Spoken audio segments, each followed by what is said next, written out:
You may know a.lange Söhne as a brand that follows the long and steadfast tradition of German watchmaking, and that would be very much correct. A.lange is a German watch through and through, respectful of its past and undeterred by the whims of the present. But that doesn't mean the watchmakers at the brand's Glashütte headquarters are averse to trying something different. Let me show you what I mean. Watchfinder, the pre-owned watch specialist. Now available in France, Germany, Switzerland, USA and Hong Kong. So we can keep on making great watch videos. I'd really appreciate it if you subscribed to the channel. If you already are, it really does help. Thank you. The Lange 31 looks very much like, well, a.lange. A.lange Söhne is famed for its clean, simplistic style, eminently readable and immediately distinguishable. It's a watch that, despite being so devoid of clutter, can be picked out of a group at 10 paces. No sweat.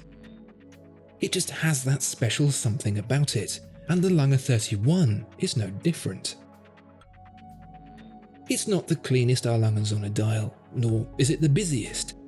There's an hour and minute hand, as you would expect, with it being a watch, plus a running second subdial and even a big date display, which is something of a a.lange calling card. You've got the power reserve too, all sharing space together across that bleak open dial in such a way only the Germans seem capable. It's a lovely watch, but so far it hardly seems like the reserve of greatness. Yet somehow the brand has the audacity to charge some £115,000 for one. An a.lange Söhne isn't cheap, but for a pretty straightforward watch, this is a huge departure from the norm. Either the price of German silver has gone up 100-fold, or there's something about the Lange 31 that's more than meets the eye. The first clue is in how the watch is wound. For a start, there's no automatic winding rotor.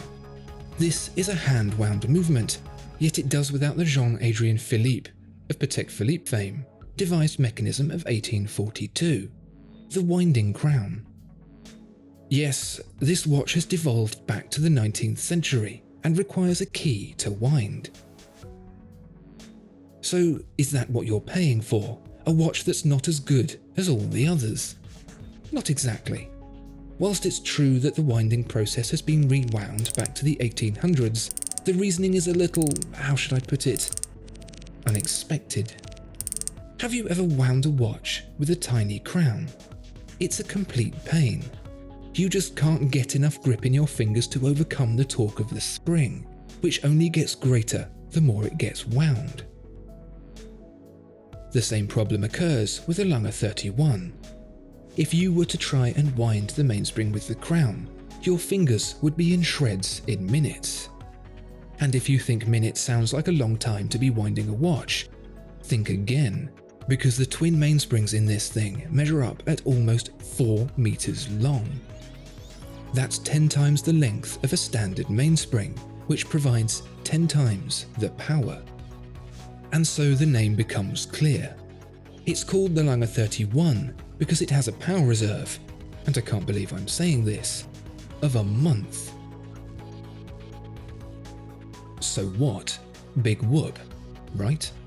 Stick 2 outrageously long mainsprings in a watch and add a 0 to the price. Is that it?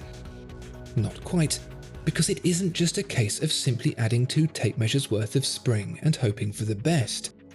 As they say, with great power comes great responsibility, and this watch has a lot of power. Consider this. In a normal watch, one that lasts for, say, 3 days, there's a bit of a problem with power. Watchmakers wish that mainsprings delivered lovely, juicy, linear power from start to finish, but the fact of the matter is that they don't. The power delivery isn't just uneven, it's downright atrocious.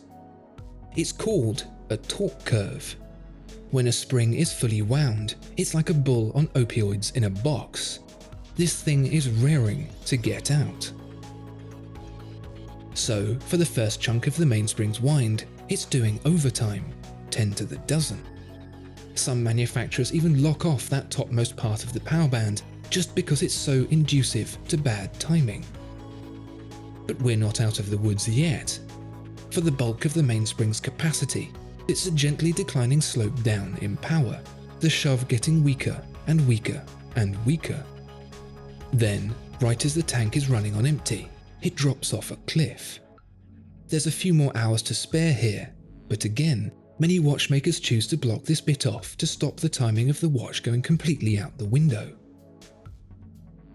And all that's just for a mainspring measuring in the tens of centimeters, let alone meters.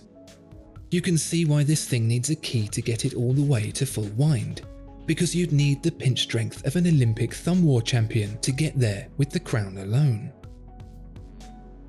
But the bigger problem is accuracy. A normal mainspring can be considered unsuitable for precise timekeeping at the extremities of its wind, so imagine how that translates to this beast. At full capacity, there's probably enough torque inside the Lange 31 to crank the Bugatti Chiron's W16. I mean, physics is physics, and you can't make more power out of nothing, so the empty end of the mainspring is locked off as you would expect. But things get interesting for the rest of that power reserve. All 31 days of it. To overcome the enormous problem of torque deficiency between full and near empty, a Lange Söhne has adopted a secondary intermediate spring between the mammoth mainsprings holding the power and the balance spring feeding it out to the hands at regular intervals. Imagine the mainspring as a big barrel of water leaking through a hole in the bottom, running down onto a water wheel, the balance spring. When the barrel is full of water, the weight forces the leak to run at a higher pressure, which spins the water wheel quickly. As the barrel runs dry, the rate at which the leak flows decreases to a dribble, slowing the water wheel. This intermediate spring acts as a constant force mechanism to even out that flow from start to finish. Think of it like a bucket between the barrel and the water wheel, collecting water until it is full, tipping the contents onto the water wheel when it is. No matter how fast or slow the water leaks from the barrel, it won't reach the water wheel until the bucket is full and tips over, applying a uniform amount of force each and every time. That's how you rein in nearly 4 meters and 31 days of power.